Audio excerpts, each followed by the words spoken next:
Hello, good morning, नमस्कार, सभी का स्वागत है पावर ऑफ नॉलेज लीगल मेरे इस चैनल पे। आई होप सब अच्छे से पढ़ाई कर रहे होंगे और रिसर्च मैथड जो हमने चैप्टर स्टार्ट किया था उसको भी देख रहे होंगे। उससे हमने जो भी इंट्रोडक्टरी पार्ट लिया था उससे आपने एक ब्रॉड पर्सपेक्टिव तो उसका जान लिया होगा।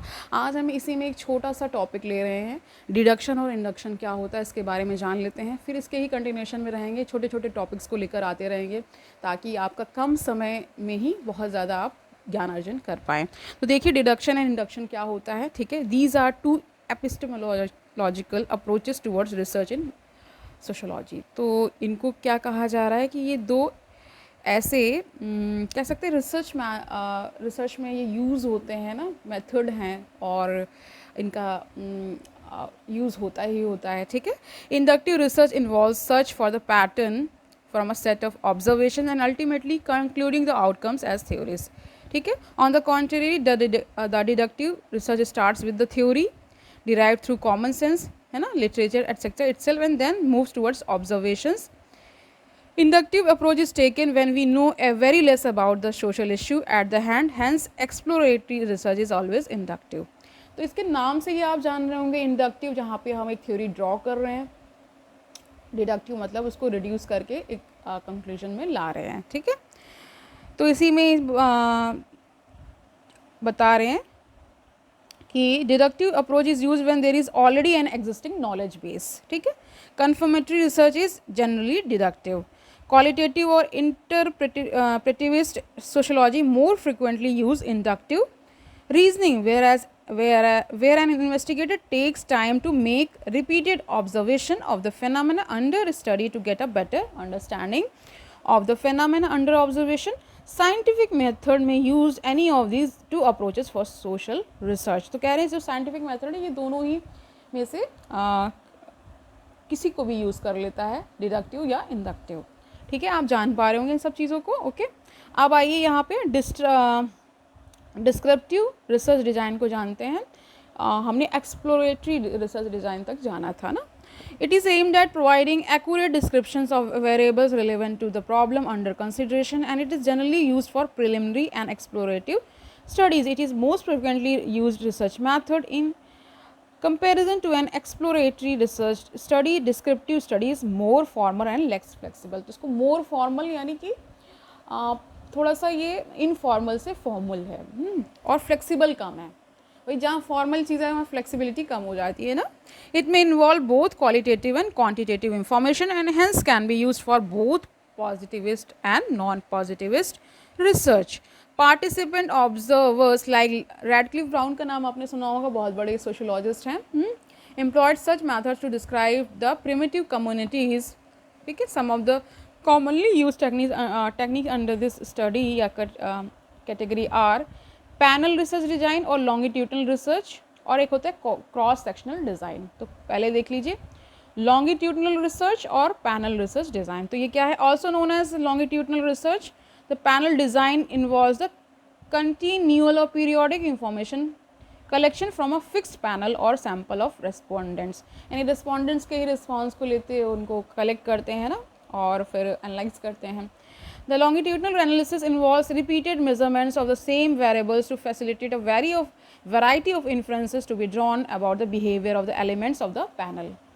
Participant observation and field studies use such methods. तो participant observation का मतलब होता है यहाँ पे जो ऑब्जर्व कर रहा है वो भी पार्टिसिपेट उसमें कर ले ना, जो ऑब्जर्वर है वो भी उसमें पार्टिसिपेंट हो, उसकी बात की जाती है। फील्ड स्टडीज़ आप जानते हैं, फील्ड्स में जाके बहुत सारी स्टडीज़ कंडक्ट की जाती हैं जिससे बहुत सारा डाटा वगैरह इकट्ठा होता है, उसमें रिसर्च में हेल्प करता है, ठीक है।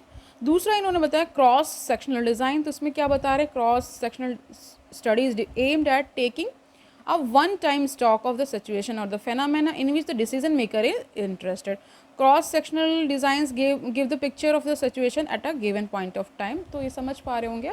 Opinion polls है ना and market surveys are use such kind of methods. तो ये आप जैसे एग्जाम्पल कोई पूछ ले ओपिनियन पोल क्या होते हैं, तो ये क्रॉस सेक्शनल डिज़ाइन की बात है, ये भी एक तरह का रिसर्च ही है, ओके। एक्सपेरिमेंटल रिसर्च डिज़ाइन, ये नाम से ही आप जान रहे होंगे।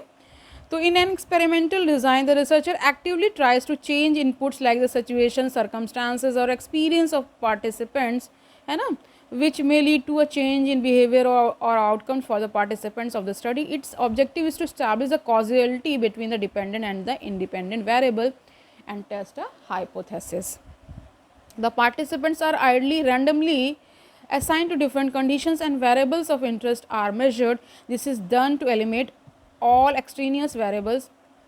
Hawthorne studies of Elton Mayo are examples of such an experimental design. Okay.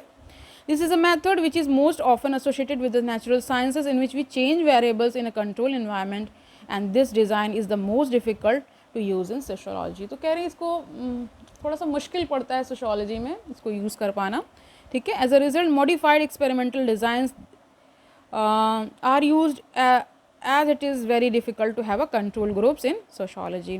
This method is mostly used for positivist research or quantitative research, as this method aims at keeping prejudices and biases at bay while doing the research. Okay. Experimental research research attempts to determine how and why something happens. तो ये बताता है कि कैसे और क्यों कोई situation होती है, या कह सकते हैं आप ये समझिए कि हर घटना है, इवेंट है या कुछ भी, वो घटित कैसे हो रहा है और क्यों हो रहा है, ये तो उसमें छुपा ही होता है ना. Experimental research attempts to determine how and why something happens ना. Experimental research tests the way in which an independent variable, the factor that the researcher manipulates, affect a dependent variable, the factor that the researcher observes. Due to the high objectivity, data obtained through such methodology are more reliable. तो इसको more मतलब reliable का मतलब थोड़ा सा विश्वसनीय ज़्यादा होता है, ऐसा बता रहे हैं. ओके. कह रहे हैं number of factors can affect the outcome of any type of experimental research. ठीक है, बहुत सारे फैक्टर्स होते हैं, वो वेरी करते हैं और अफेक्ट भी करते हैं. ठीक है. इन्होंने एक देखिए एग्जाम्पल भी लिया है. There is significant number of variables which has to be taken in account. A researcher may even not be aware of many of these and learn about these only in hindsight. Merton's idea of latent function illustrates effect of such variables on some other dependent variables. People, unlike physical objects and animals, become aware of the presence of researchers and may behave differently.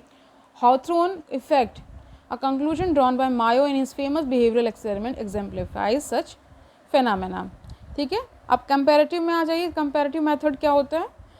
This research method is used to compare the social phenomena to arrive at generalized conclusions. It is a method which is suggested as an alternative to the experimental research in sociology, but it is based on the similar set of principles. Facts from real social life are gathered and compared. तो इसमें comparison होता है, इसलिए comparative method नाम दे दिया गया. According to Harlem Bose and Holborn in their sociology themes and perspective, ये किताब मैंने पढ़ी हुई है 2013. ठीक है. In the comparative method is based on what has happened or is happening in society rather than upon situations artificially created by the researchers. It was more popular with early sociologists. तो comparative method early sociologists ज़्यादा use करते थे. Durkheim was first sociologist to discuss this method at the length in his The Rules of Sociological Method 1895. इनकी किताब का नाम है. ठीक है. He regarded it as a method of sociology to identify dependent and independent variables. इन दोनों को check करने के लिए एक तरह से. Durkheim study of suicide, इनकी किताब का भी नाम है, 1897 में आई थी. Suicide is a classic example of use of this methodology.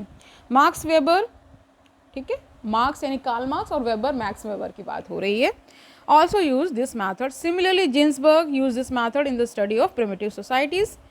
If particular phenomena is studied in different social contexts and causes are found out, then a cause and effect relationship can be established.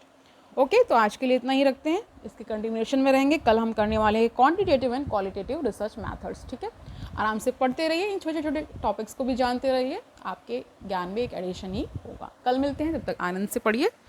Don't take burden. All the best.